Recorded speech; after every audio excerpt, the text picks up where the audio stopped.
Hey guys, this is Read It Again Bookstore. I'm Kim. Today we're here with Veena Rao. Hey Veena. Hi. Hey, okay. So Veena, I read your book and I read it in one sitting and I loved it. It was so good. Oh, it made me tear up and I was rooting for your main character so much. And I one sitting, people. Oh, thank you so much. Okay. Can you tell us a little bit about yourself? Sure. I'm Veena Rao, author of Purple Lotus, Mhm. and this is my debut novel. And I'm also a journalist. I'm the founder, editor, and publisher of NRI Pulse, which is a news publication that serves the Indian American community here in Georgia and the rest of the US. And like I said, Purple Lotus is my debut novel. And thank you so much, Kim, and Read It Again Books for having me. Okay. So can you tell us a little bit about your book? Like it's kind of complex. There's timeline changes and Right. give us a summary. Yeah. So Purple Lotus is about Tara, who is like me, an immigrant from India. She moves from her hometown Mangalore to the American South 3 years after her arranged marriage to Sanjay, a tech executive. And lonely and isolated, Tara keeps regressing back to her childhood memories that had scarred her. When she was 8, her family left her behind with her aging grandparents and a schizophrenic uncle, but they took her baby brother with them to make a new life for the family in Dubai. So Tara's memories of abandonment and isolation mirror her present life here in Atlanta. She's isolated. Like I said, she faces increasing abuse at the hands of her husband. When she takes the help of kind-hearted American strangers to fight Sanjay, she is pressured by her patriarchal family to make peace with her circumstances, to try harder to make her husband happy, to make her marriage work. And so, I see Denise, that's my friend. I'm sorry. Hi. Yes. Finally, she discovers the importance of self-worth one day. Mm-hmm. And it's a discovery that gives her the courage to walk out, to gently rebuild her life, to even risk being shunned by her community um, when she marries her childhood crush, Cyrus, who comes back into her life. So life with Cyrus is beautiful until old fears come knocking. Tara has grown up with the deep-rooted fears of abandonment. So these old fears come knocking. So Tara must ultimately face these fears, not only to save her marriage, but also to confront the victim-shaming community that she was raised within. So Tara, Purple Lotus, um, the principal theme of Purple Lotus is domestic violence, and it is the winner of the 2019 She Writes Press STEP manuscript contest, which is open annually to women of color.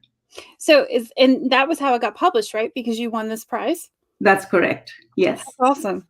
Yes. So go ahead. Yeah. Well, you want to talk about my publishing journey? Okay. We're getting ahead of ourselves. Yeah, you're right. Okay. Can you read a excerpt for us, and then we'll get talking about your publishing journey? Sure. Awesome. Thank you. So I'm going to read from page 100. So this is what happens after Tara flees home after discovering something incriminating in her husband's cell phone. It was almost dawn. A bird started to call from the church roof, and Tara could see the outlines of her apartment buildings opposite the road. It seemed like the beginning of just another day, but she had crossed a bridge that had collapsed after her. She sat spent, her tears dried up. She had to go home to her broken life. She had nowhere else to go. She pulled herself up and walked slowly out of the church compound. Her head throbbed with dull pain. The events of the night had triggered a migraine attack. The front door was locked. She remembered leaving it open when she took flight last night. She hesitated before knocking. If only she could flee and not come back.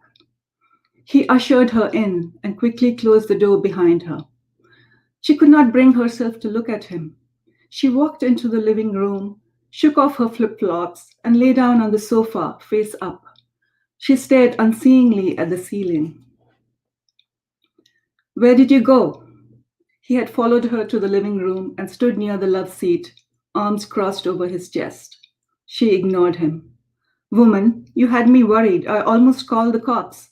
And what did you do with my cell phone? She turned her gaze toward him. His forehead was furrowed, his brow creased into a frown. His eyes looked heavy, as if he had stayed awake all night. She opened her mouth to speak, but no words came out. She cleared her throat and tried again. I suppose you figured out that your dirty little secret is out? Her voice sounded hoarse, raspy. She heard him sigh as he lowered himself into the love seat. He rubbed his face, his fingers through his hair. Why exactly did you go through my cell phone? His voice was high-pitched, defensive. Tara ignored his question. He sat staring at the edge of the coffee table, chewing his lower lip. The silence between them reached a crescendo. I'm human too, she heard herself say at last. He ruminated her statement for a while, eyes still on the edge of the coffee table. You chose to stay. It was your choice. I'm your wife. It was never my intention to hurt you. Why did you marry me? He raised his eyes to look at her. We've been through this before. It was a mistake. Tara felt a lump in her throat. After 2 years, do you still think of it as a mistake? He remained silent. Very nice. Okay, what was my first question? Okay, let's talk about how your book got published. Oh, well, Kim, it took all of 10 years for me to write and get Purple Lotus published. I don't have an MFA. I have not even attended a creative writing workshop in my life. So I'm a self-taught writer. So when I started to write Purple Lotus, I wanted to write about a woman who's a bit like me, who comes across as timid and shy. Rather, I used to be this woman in my 30s. So I wanted to write about a woman who is brown, who's an immigrant, who comes across as timid or shy and an introvert.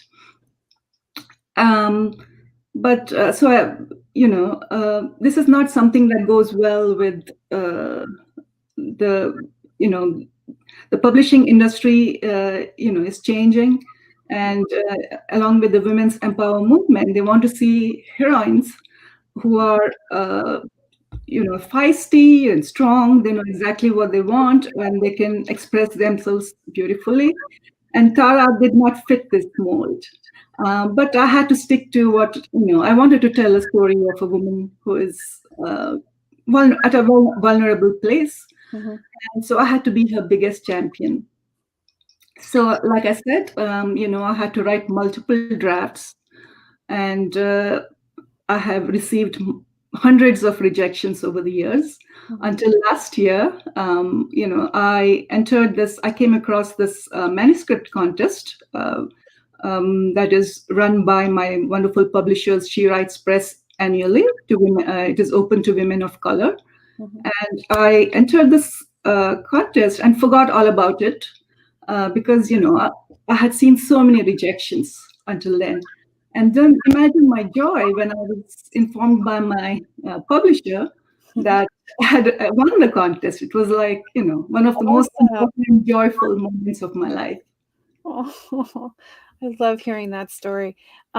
Okay, so where did inspiration for Purple Lotus come from? Besides, like, you wanted to write about somebody who was like you. Right. See, like I said, I'm also a journalist.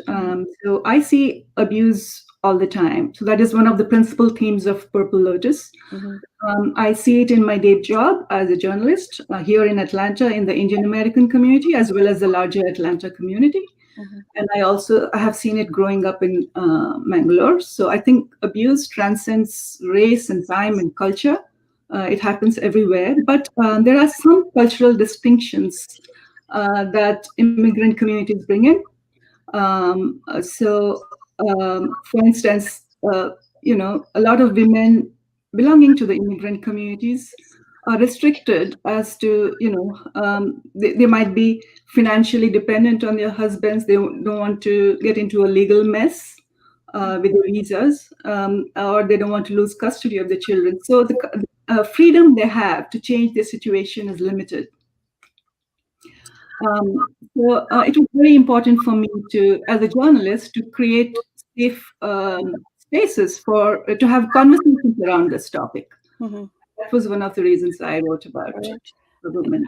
I have to imagine that being in an abusive relationship it isolates you, and then you are in a place that is different from what you've known, speaking different languages, and I imagine it's got to be even worse. Yes, Yeah. it is worse because it's also worse because of the cultural conditioning. Mm-hmm. There's such a deep sense of shame. You don't want to reach out. You hesitate to talk about your problem with anybody, and language might be a barrier, like you said, which may not really necessarily be true for the Indian community, though.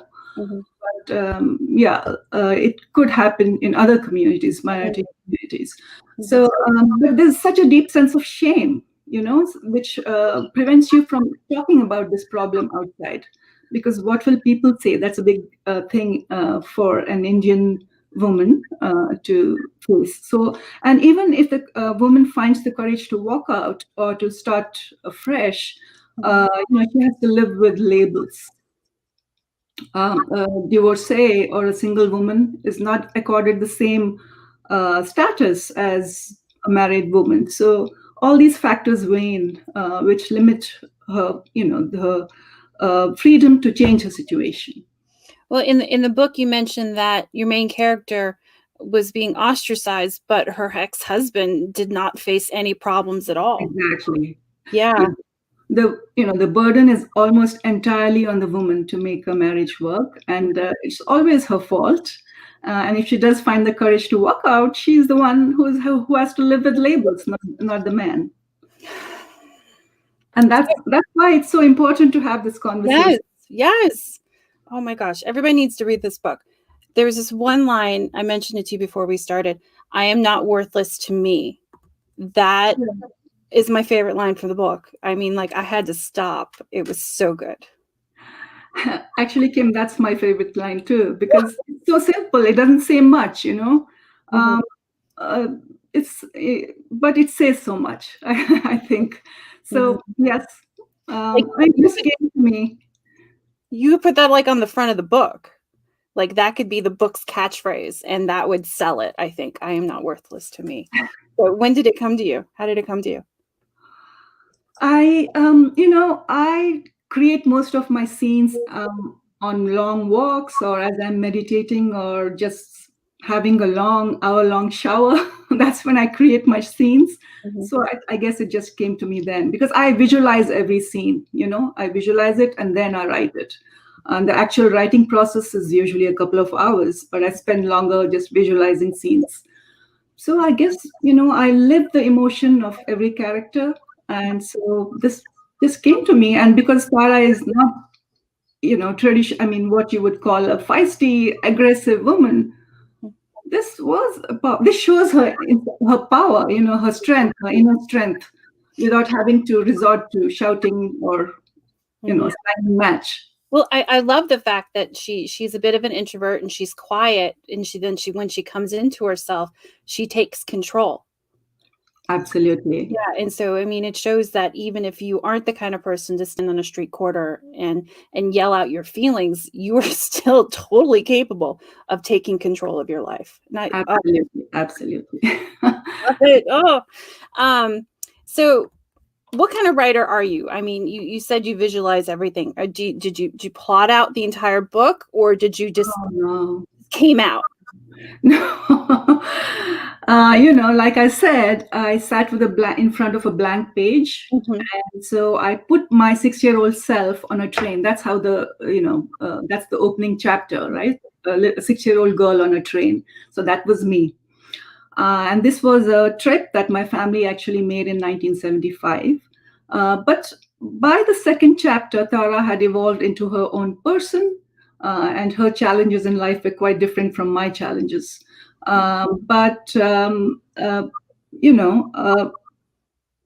It was a very, very messy writing process. The first draft was bloated. It's about 130,000 words. The entire first half had about 20 characters, and it was based entirely in the 1970s Mangalore. It was Tara's childhood. But then, as I kept rewriting and teaching myself to write fiction, I read a lot. I read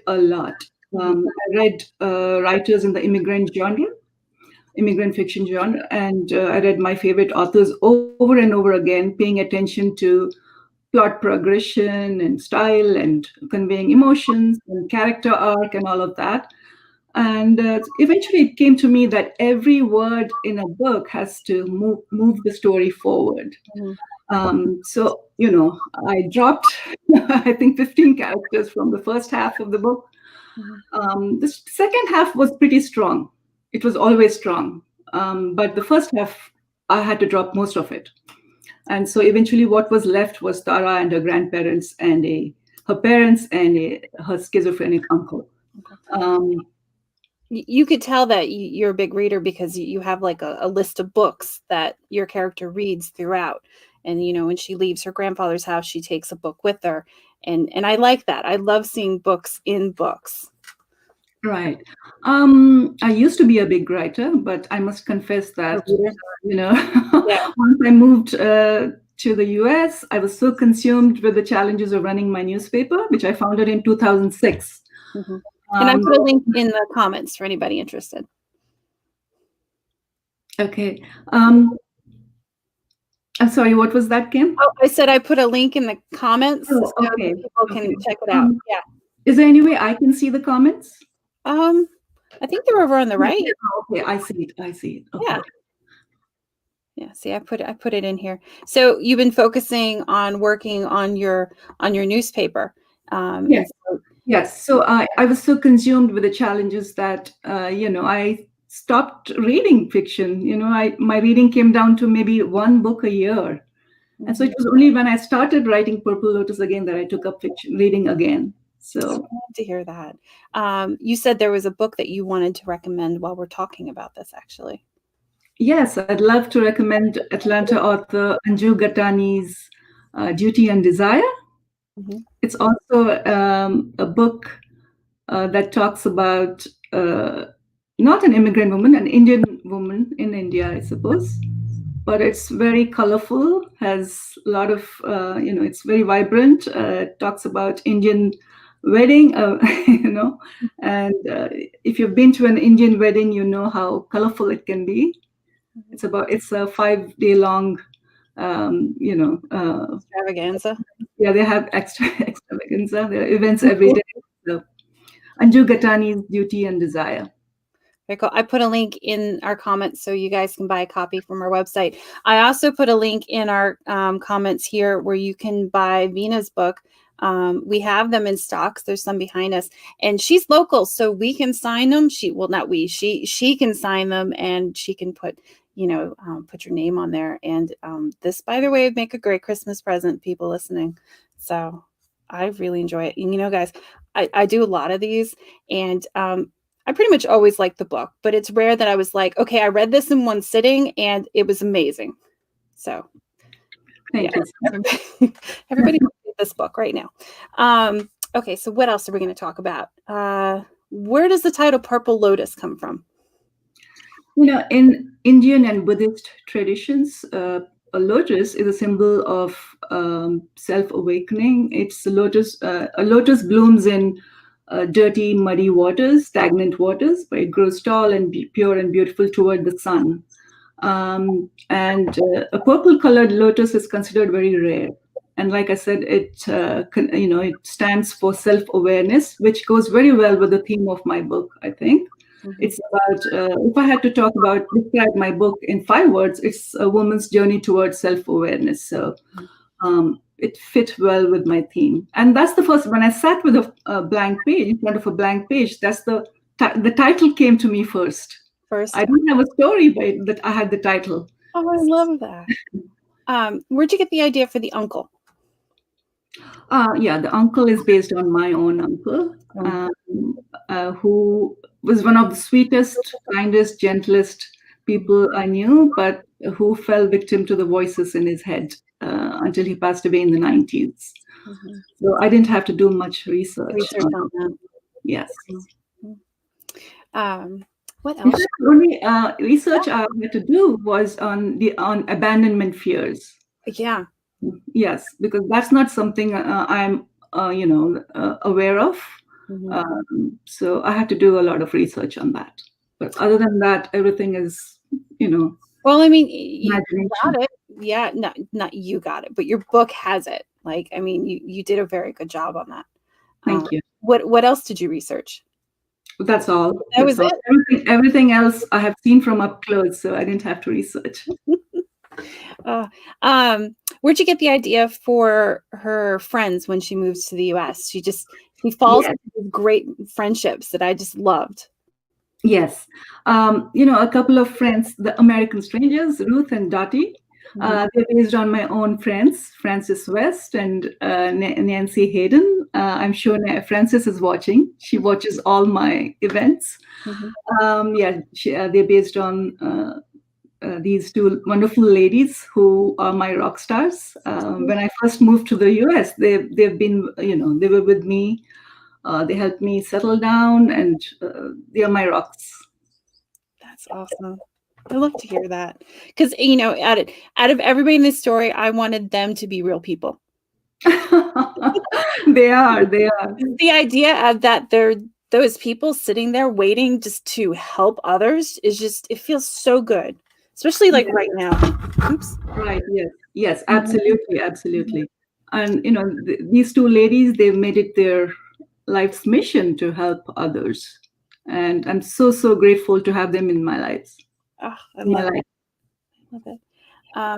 What else? What advice would you give aspiring authors? Write, polish your manuscript. Write until your manuscript is completely, up to date and completely polished. The publishing industry is changing. It's more open to diverse voices. So your time will come. Just persist. It's very, very important to have patience and to persist. And I'm sure, if a big 5 publishing company doesn't publish your story, some small independent press might, or you can even consider a hybrid press. There are so many of them these days. But it's very important to persist, to have patience, because you're going to get a lot of rejection. So just work through it and polish your manuscript. What are you working on now? Well, not anything. My next story is up here. Up there? Okay. Hopefully when things, get back to normal, I can get back to normal life, and all my online events are, promotion takes all day. Promotion takes all day, and there are so many events lined up. So once I'm through with all of this, I hope to write about once again, it's going to be a 30-something immigrant protagonist, a 30-something woman from India, rather, and she knows them too. Yes. And a 70-something Georgia native, and the book is going to be based in small town Georgia. That's all I know for now. Well, I'm looking forward to that. So, it fell out of my head. We were talking about doing now So before we started, you told me that you've been very busy interviewing all the candidates in Georgia. Yes. You see this in the background. Yeah, since I'm a journalist, like I said, and we've been interviewing a lot of Georgia political candidates. And I was just joking that if they've all seen this in the background, and I hope they'll all consider purchasing a copy at Read It Again Books. I love Yes, that. we've been interviewing, doing all our interviews online. Our world is also shrunk to this computer screen. And yeah, so this has been a busy political season. So Yeah. it's a busy season for the newspaper as well. I saw this Christmas card where it was like 4 Zoom windows. So it's the family in like 4. And I thought that was like the funniest thing I've ever seen. So it was so Yeah, that's our world. that's our world right now. Yes. We got a couple more people. Wonderful being here. Best wishes. Oh, thank you. Do you have any questions, people? Yeah. Anybody in the audience have any questions? We can totally answer them. What was your favorite part in your book? Like, do you have like a scene? Yes. That just, yeah. Yes. The scene where teenage Tara meets Cyrus for the first time in Mangalore. I think there's such a sweetness and innocence in those interactions. Yeah, they are my favorite scenes. And I've read them 1,000,000 times myself. Yeah, I like the part where you're like, several people in your book said, "Oh, your love story could be a movie with the billboard," and well, you'll have to read it. But yeah, Fingers crossed. knock on wood. Oh. All right, guys, we are winding up here. We have copies of Purple Lotus in stock here at Read It Again. You don't have to buy from us, but please support your local independent bookstore. You're in Tucker, so let's see. Do you shop at Eagle Eye? Yes. Yeah, they're friends of ours. In fact, my son grew up there. Yeah, he grew up there almost practically. I used to drop him off and pick him from Eagle Eye Bookstore. Oh, I love that. Oh my gosh. Yeah, Yeah. I went to Agnes Scott, so I'm like, I was right there. Although Eagle Eye opened up after I graduated. So, Okay. Yeah. My son went to Druid Hills High. mm-hmm. Yeah, so it's pretty close to him. So Right outside of Emory. Yeah. Yes. You could have walked at Eagle Eye. Yeah, but I used to pick him up from there. Yes. Oh, okay. So anyway, you don't have to buy the book from us. Just support your local independent bookstore. Although we do have some in stock, and we can get it autographed for you pretty easily. And we have a an author wall that we would love you to sign if you're in the area. I'd love to. Yeah, we'll take pictures of you and put it on social media. I've actually enjoyed this. Like, this book was so good, and I highly recommend it. It's going to be like on my recommendation shelf, and it would make great Christmas gifts, and you should all read it. If you haven't read it, you should read it, and then you should give it to all your friends so that they can read it, and you can get it signed to them because it would be a good gift.